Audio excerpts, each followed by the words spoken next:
संबलपुर गस्तर आसी जन औषधि केन्द्र उद्घाटन कर मुख्यमंत्री मोहन माझी सप्तम जन औषधि दिवस अवसर में सिंदूरपंकठारे जन औषधि केन्द्र शुभारंभ कर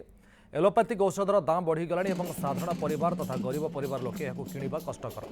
यह आख्यागर रखी प्रधानमंत्री जन औषधि केन्द्र खोल मुख्यमंत्री कहते 2014 मात्र 80 टी जन औषधि केन्द्र थिला वर्तमान 187 गुणा वृद्धि पाई 15,000 पहुंची 2027 सुधा 25,000 टी केन्द्र लक्ष्य रखा मुख्यमंत्री 100 टंकार जो औषधटी अच्छी 20 टंकार कि 30 टंकार से औषध मिल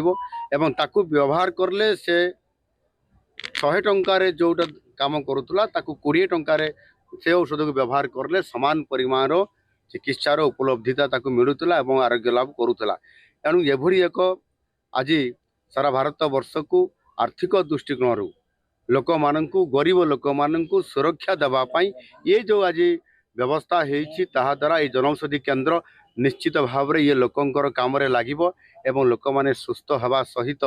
समानंकर अर्थ मध्य संचय हो पारिबो। सेतिपाई निश्चित भाव में ये गोटे बहुत बड़ खुशी और आनंदर कथा जे आज संबलपुर द्वितीय जनऔषधि केन्द्र आज तार उद्घाटन